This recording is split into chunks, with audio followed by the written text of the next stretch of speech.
What's up, everybody? I'm Jason, aka Captain Nasty. Welcome to Anchored in Muscle. We are finding ways to help the regular everyday person with their muscle building, their weight loss and wellness, and we're finding ways to do it for free. Now, this is our 30-day transformation challenge series of videos.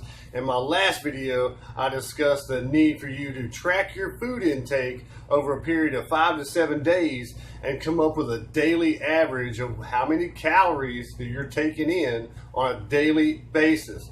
Now, in this video, we're going to discuss finding your maintenance level calories, which is the amount of calories that your body needs to sustain itself currently. What your current level of muscle tissue is, your organs, your internal systems, your metabolism, and your daily activity.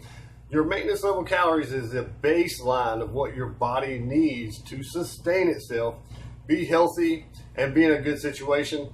So, all right, guys, here we go. Okay, guys, now I'm a trainer and nutrition coach, and if you would like for me to help you with this and calculate your maintenance level calories myself, I am happy to do so, of course. But the reason why we're making these videos is to teach you how to be able to take charge of this for yourself and be your own trainer. Now, I would suggest to you that the easiest way possible, like I got here, use all available tools. You know, there's a world wide web out there, a whole host of information on the internet.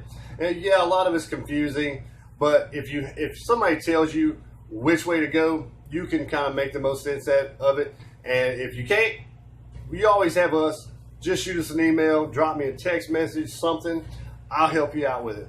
Now go online and go in Google and do a Google search for macro calculator.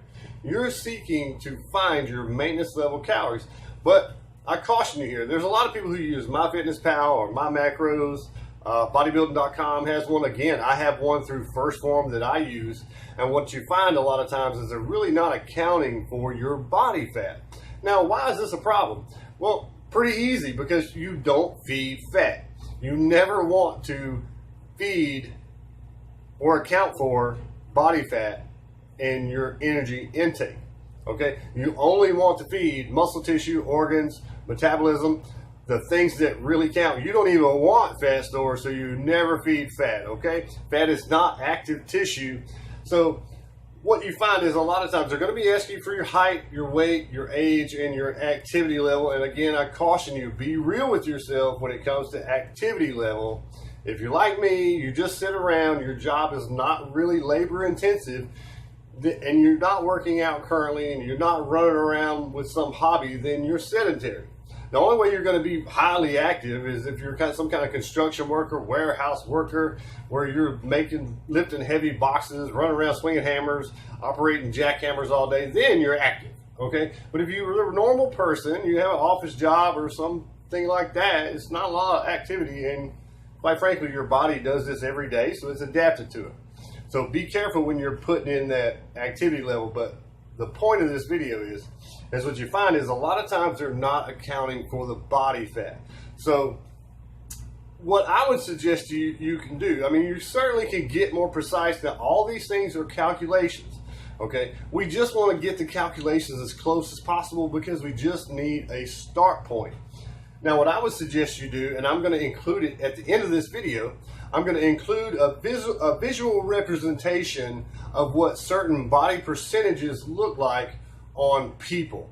Now, I think that this is, a comparable way to do it. You just want to get a number. You want to be as close as possible without going and getting body fat calipers. You don't want to go get yourself weighed in water. You don't want to go get a DEXA scan. So let's find a way, an easy way for you to do this at home yourself. So at the end of this video, I'm going to include a visual representation of what certain body fat percentages look like on the human body.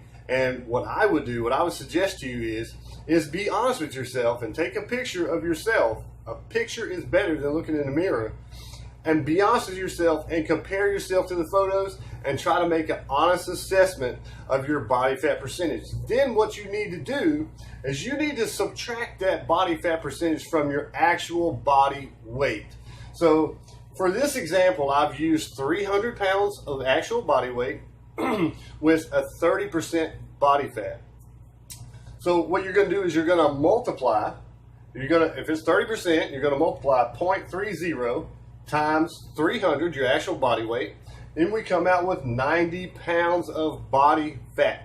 So then you will subtract that body fat because you want to get the body fat out of the equation before you make that maintenance level calorie calculation.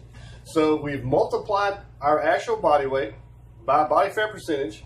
We've got 90 pounds of body fat. We will subtract that from our actual body weight, and we come out with 210 pounds. Now that's a big difference in the numbers to be entering into that macro calculator. So again, guys, you want to draw this stuff down as close as possible. And when you enter that into that calculator, one, be honest with yourself on your activity level.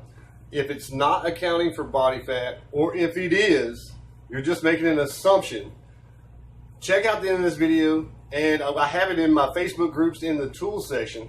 I'm going to insert a visual representation of different body fat percentages. Make sure you're getting body fat out of the equation before you enter a body weight into that macro calculator, because we want to get as close as possible, as close as we can for everybody at home who maybe, using body fat calipers or, a DEXA scan is either just too complicated or just too expensive. This is a good way to get a start point. That's all we need. We just need a place to start. So I'm going to go ahead and get a different segment here. I'm going to realign my board and show you exactly why this is so important and how this factors in.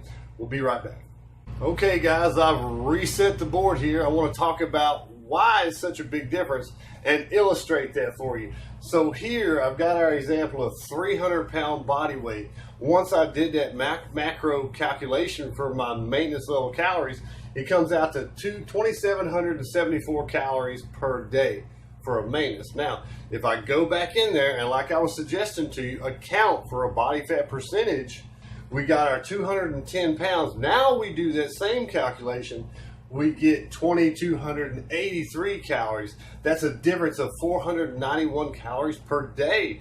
That's a big difference. Now, in the grand scheme of things, multiply that out over a week and it comes to 3,437 calories. Well, body fat happens to have an energy amount associated with it. It's 3,500 calories in 1 pound of body fat. Now, I don't know about you, but that difference is enough for me. I want to make sure I get my calculations as close as possible. So I hope this has helped, guys. In our next video, we're going to discuss how to compare this maintenance level calories to what we've actually been eating to come up with a plan to how we want to move forward with our weight loss journey. So I hope this has been helpful. If you have any questions at all, never hesitate. Shoot me an email, anchoredinmuscle@gmail.com. We are always here for you. Thanks for listening. Man, I'm sure glad I crushed these videos. You didn't see nothing. Nothing. There's nothing here to look at.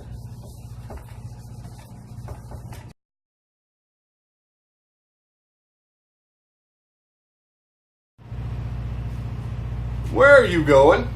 Come on back. This is YouTube. We hope that we have helped you in some way, provided value. If so, do us a favor, subscribe to our channel so you'll get a notification the next time we upload an educational video. Hey man, you can like and share this to your friends and family. Maybe you will be the one who provided some help to them. Thanks for listening.